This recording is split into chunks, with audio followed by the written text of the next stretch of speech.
July 2, 1943. Castel Vetrono Airfield, Sicily. The Fowler Wolf 190's pilot never saw the P-40 Warhawk diving from above until machine gun fire tore through his fuselage, sending his aircraft spiraling toward the Sicilian countryside below. First Lieutenant Charles B. Hall, a 22-year-old from Brazil, Indiana, had just recorded what German Luftwaffe commanders believed impossible. A black pilot had shot down one of their elite fighter aircraft. The swastika painted on Hall's P-40L Warhawk that afternoon would become the first of 112 enemy aircraft destroyed by the men the Germans would reportedly come to call Schwarzer Vogelmenschen, the Black Birdman. In Nazi Germany, racial doctrine classified black people as Untermensch, subhuman, incapable of mastering complex machinery or demonstrating courage in combat. The Nuremberg laws had forbidden marriages between Germans and people of African descent. Yet here above the Mediterranean skies, that ideology was about to collide catastrophically with reality as 992 trained pilots from Tuskegee, Alabama would systematically demolish both German aircraft and German assumptions about racial superiority. What the Luftwaffe pilots didn't know as they climbed to intercept American bombers in 1943 was that they were about to face some of the most rigorously trained, highly motivated fighter pilots in the entire United States Army Air Forces. Men who had overcome obstacles their white counterparts never faced, who had trained harder and longer than standard pilots, and who carried into battle not just the weight of national duty, but the burden of proving an entire race's capability. The mathematics of aerial combat would soon be written in the skies over Europe. 15,000 combat sorties, 1,578 missions, 112 aerial victories, and a bomber escort loss rate significantly lower than white fighter groups. Statistics that would force even the most fanatical Nazi ideologues to confront the bankruptcy of their racial theories. The journey toward that first aerial victory began not in combat, but in the hostile environment of American segregation. In 1925, the U.S. Army War College had published a report titled Employment of Negro Manpower in War that concluded, compared to the white man, he is admittedly of inferior mentality. He is inherently weak in character. This official military assessment claimed that black soldiers lacked the intelligence for technical roles and the courage for combat leadership. Yet, even as military leaders clung to these prejudices, a small group of black Americans was already proving them wrong. Eugene Bullard had flown for France in World War I because America wouldn't let him serve. Bessie Coleman had earned her pilot's license in France in 1921 when no American flight school would accept her. By the 1930s, the Coffey School of Aeronautics in Chicago had trained dozens of black civilian pilots, demonstrating that flying skill knew no racial boundaries. The pressure for change intensified as war clouds gathered over Europe. Civil rights leaders like Walter White of the NELT ACP, labor leader A. Philip Randolph and Judge William H. Hastie lobbied relentlessly for black inclusion in military aviation. Black newspapers, the Chicago Defender, the Pittsburgh Courier, the Baltimore Afro-American hammered the Roosevelt administration with a simple question. How could America fight for democracy abroad while denying it at home? On April 3, 1939, Public Law 18 finally cracked open the door. Senator Harry H. Schwartz had inserted an amendment requiring the civilian pilot training program to include one or more schools designated by the Civil Aeronautics Authority for the training of any Negro air pilot. It was a grudging concession wrapped in segregation, but it was a beginning. When Franklin Roosevelt ran for an unprecedented third term in 1940, he needed black votes in key northern cities. On January 16, 1941, Secretary of War Henry L. Stimson announced the formation of the 99th Pursuit Squadron, an all-black flying unit. The announcement came with a caveat that revealed the military's expectations. This would be an experiment to test whether blacks could be trained as combat pilots. Captain Benjamin O. Davis Jr. understood the weight of command when he led 26 pilots of the 99th Fighter Squadron to North Africa in April 1943. The son of America's first black general, Davis had endured 4 years of silent treatment at West Point, where no white cadet would speak to him outside of official duties. Now he commanded men who carried not just their own hopes, but the aspirations of 13 million black Americans. The 99th arrived at Farjuna, Tunisia, attached to the 33rd Fighter Group under Colonel William W. Mummy, a commander who made no secret of his skepticism about black pilots. Mier assigned them patrol missions over the Mediterranean, keeping them away from the real action. He wanted them to fail, and when they didn't immediately excel, he had his excuse. The morning of June 2, 1943 marked their first combat mission. An attack on the Italian-held island of Pantelleria. As their worn P-40 Warhawks climbed toward their targets, German fighters suddenly appeared. The Tuskegee pilots held formation, protecting their bombers. No aircraft were lost on either side, but the Germans had learned their first lesson. These pilots wouldn't break under pressure. But it was July 2, 1943 that changed everything. Charles Hall was flying his 8th mission, escorting B-25 Mitchell bombers attacking Castelvetrano airfield in Sicily. 2 Fowler-Wolf 190s bore down on the bomber formation. Hall later testified, "I saw 2 Fowler-Wolves following the bombers just after the bombs were dropped. I headed for the space between the fighters and bombers and managed to turn inside the Jerries. I fired a long burst and saw my traces penetrate the second aircraft. He was turning to the left but suddenly fell off and headed straight into the ground. When Hall landed, the entire base erupted." Black ground crews who had endured months of insults from white personnel finally had their answer to every slight. Hall's victory was the first aerial kill by a black American pilot in U.S. military history. By January 1944, the 99th Fighter Squadron had been in combat for 7 months, but Colonel Meare had filed a devastating report claiming they lacked aggressiveness and recommending their removal from combat. The report reached General Henry Hap Arnold, who prepared to shut down the experiment. Then came Anzio. On January 27, 1944, the Luftwaffe launched massive raids on Allied forces at the Anzio beachhead. 15 pilots of the 99th Flying Obsolete P-40S encountered superior Fowler-Wolf 190s over the battlefield. What followed would silence the critics forever. The 99th shot down multiple enemy aircraft. Sources vary between 8 and 13 kills over 2 days. Captain Charles Hall claimed 2 more victories, bringing his total to 3. In 2 days, flying inferior equipment, they had destroyed more enemy aircraft than they had in their previous 7 months of combat. The War Department launched a study comparing the 99th with other P-40 squadrons and concluded they were performing just as well as white units. The success at Anzio proved black pilots could excel in combat when given the opportunity. In May 1944, the 332nd Fighter Group, combining the 99th, 100th, 3001st, and 3002nd Fighter Squadrons received orders that would transform them from outcasts to legends. They would join the 15th Air Force as bomber escorts, flying the long, dangerous missions deep into Nazi Germany. Colonel Benjamin Davis gathered his pilots at Ramitelli Airfield on Italy's Adriatic coast. "We cannot afford to lose bombers," he told them. "Our job is not to be aces. Our job is to bring those bombers home." This directive would define their combat philosophy. Stay with the bombers no matter what. In June 1944, General Nathan Twining ordered a systematic marking system for fighter groups. Each would receive distinctive colors for instant identification. The 332nd was assigned red. Not just red noses or red bands, but entire tail sections painted crimson. The P-51 Mustangs with their red tails, red propeller spinners, and red nose bands became instantly recognizable. The first bomber crews to receive red tail escorts didn't know their protectors were black. They only knew that these fighters stayed close, never abandoning them for easy kills. Word spread through the bomber groups. Request the red tails if you can get them. July 18, 1944 would test the red tails like never before. Colonel Davis led 66 Mustangs to rendezvous with bombers targeting the Luftwaffe base at Memming, Germany. The bombers were late. Davis made a crucial decision. Orbit in enemy territory rather than return to base. When the bombers finally appeared, so did the Luftwaffe, approximately 100 German fighters attacking from multiple directions. The Germans had learned that overwhelming numbers might break the Red Tail's protective screen. Despite fierce defense by the 332nd, who claimed 11 to 12 victories, 15 B-17 fell to enemy fighters in 20 minutes of savage combat. The 332nd lost 3 pilots. Lieutenants Robert Hutton, Wellington Irving, and Alfred Brown. Critics claimed the high bomber losses proved black pilots couldn't handle major battles. But operational analysis revealed the truth. The 332nd had arrived at an impossible situation with massive German forces already engaging the bombers. They had prevented complete disaster. By March 1945, the Luftwaffe's conventional fighters could barely challenge Allied air supremacy. But Germany had one last card. The Messerschmitt Me-262, the world's first operational jet fighter. With a top speed of 540 miles per hour, it could outrun any propeller-driven aircraft. On March 24, 1945, the 332nd Fighter Group received its most challenging assignment, escort bombers 1,600 miles round trip to Berlin to attack the Daimler-Benz tank factory.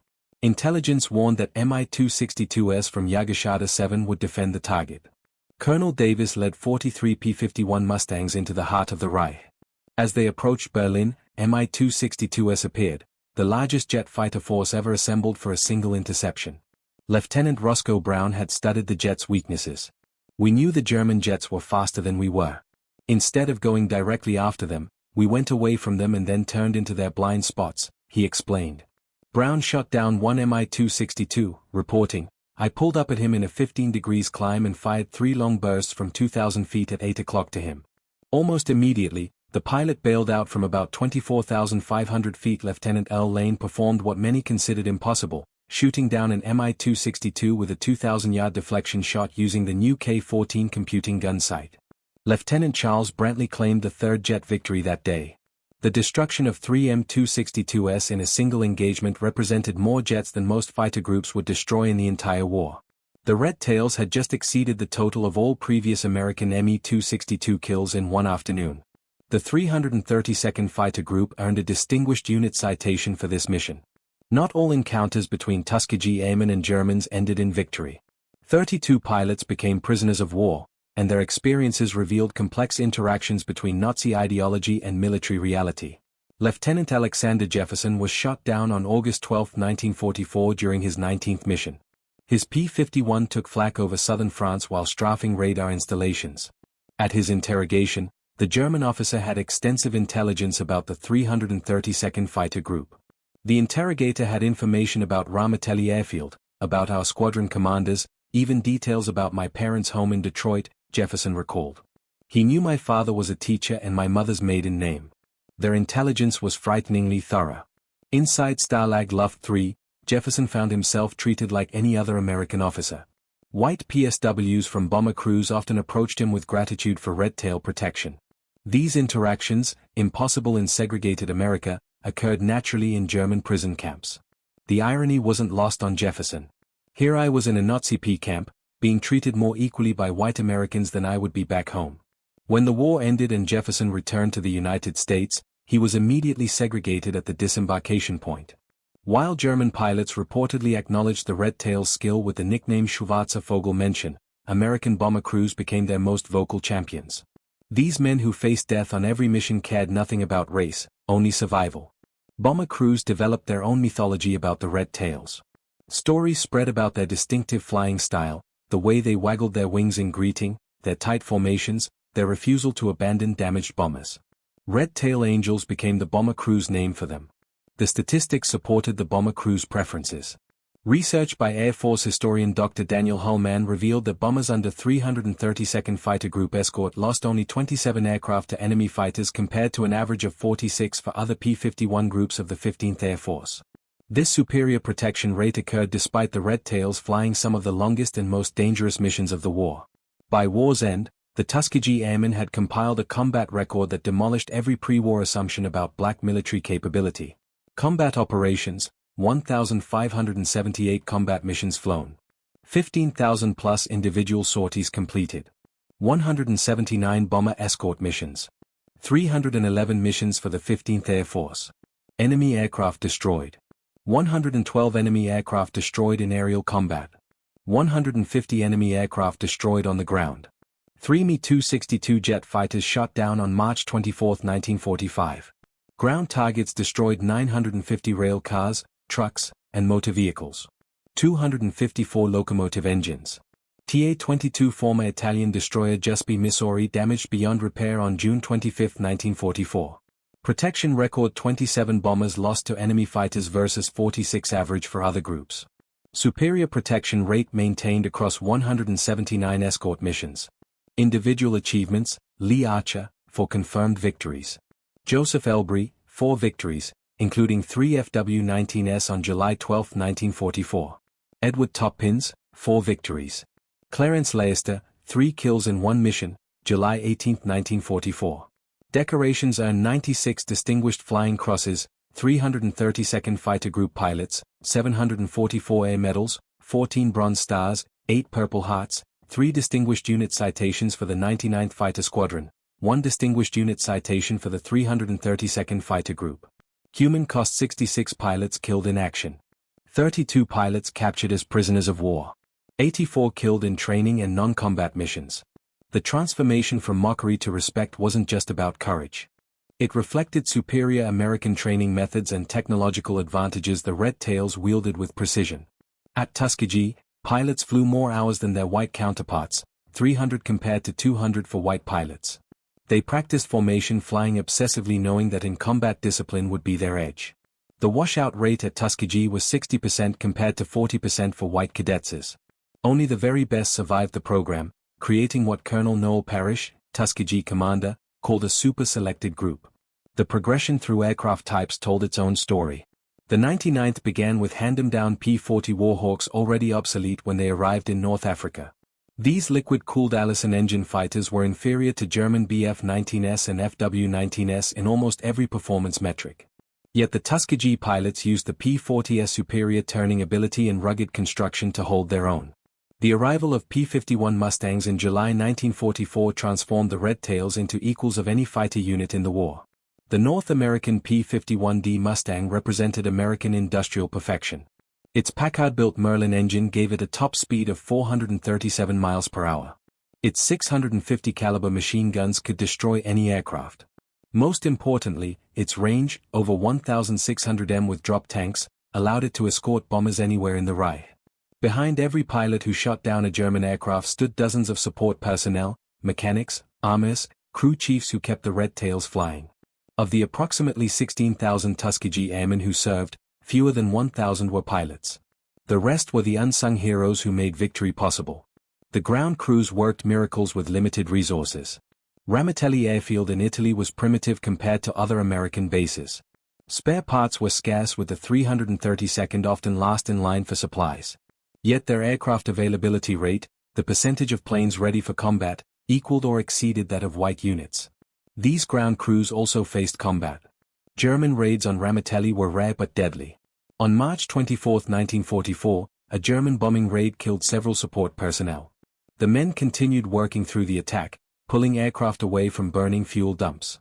The strategic bombing campaign over Europe provided the ultimate testing ground for the Tuskegee Airmen.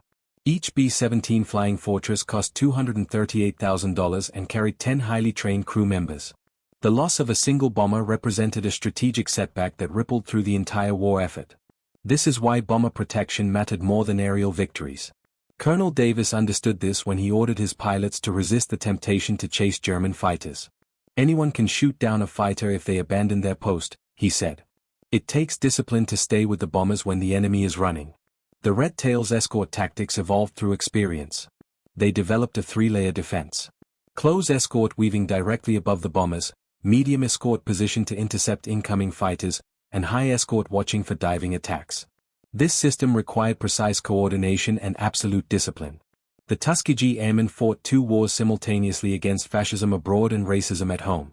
Their combat record challenged both Nazi racial ideology and American segregation, proving that excellence in aerial combat transcended racial categorization. While the Tuskegee Airmen fought Germans abroad, they battled prejudice at home. Their victories over the Luftwaffe made headlines in black newspapers, but were often minimized or ignored by the mainstream press. The Pittsburgh Courier's WWII campaign, Victory Against Fascism Abroad and Racism at Home, used the Tuskegee Airmen as prime examples. The contrast with German awareness was stark. By 1945, the Luftwaffe reportedly knew exactly who flew the red-tailed Mustangs, calling them Schwarze Vogelmännchen. Meanwhile, many white Americans didn't know black pilots existed. This ignorance was deliberate. The War Department rarely publicized the Tuskegee Airmen's successes. Victory in Europe brought not celebration, but uncertainty for the Tuskegee Airmen. While white units prepared for victory parades, the 332nd faced questions about their future. The Army Air Forces planned to maintain segregation despite combat evidence of its absurdity. 4 decades after World War II, the achievements of the Tuskegee Airmen remained largely unknown to mainstream America. Individual pilots struggled with this erasure. Lee Archer with his 4 victories worked as an executive but rarely spoke about his war record. "Nobody believed me anyway," he said. "A black fighter pilot must be lying." In 1948, President Harry Truman signed Executive Order 9981, integrating the U.S. military, a decision influenced by the Tuskegee Airmen's combat performance. Benjamin Davis, who had led the Red Tails over Berlin, became the Air Force's first black general in 1954. Recognition came slowly. In 2007, President George W. Bush awarded the Congressional Gold Medal to the Tuskegee Airmen. Only 300 of the original pilots survived to attend. Many had waited over 60 years for national recognition. The transformation from mockery to respect wasn't mythology but documented fact. The numbers remain irrefutable. 112 aerial victories against the Luftwaffe. 3 Mi-262 jet fighters destroyed in one mission. 150 enemy aircraft destroyed on the ground. 27 bombers lost versus 46 average for other groups. 96 distinguished flying crosses earned by 332nd Fighter Group pilots. The reportedly nicknamed Schwarzer Vogel mention proved that prejudice crumbles when confronted with undeniable capability. Every German fighter destroyed, every bomber protected, every mission completed, added evidence to an irrefutable case. The color of a pilot's skin had nothing to do with his ability to fly and fight. Roscoe Brown, who shot down a German jet over Berlin, summarized their achievement. We didn't just fight the Germans. We fought ignorance, prejudice, and hatred. And we won all three battles. The Tuskegee Airmen hadn't just won battles. They had changed history. They fought 3 wars simultaneously and won them all. Defeating the Luftwaffe in combat, challenging Nazi racial ideology through performance, and eventually helping demolish American segregation through undeniable excellence. When given the opportunity, the Tuskegee Airmen soared, transforming mockery into respect, prejudice into acceptance, and enemies into witnesses of their extraordinary achievement.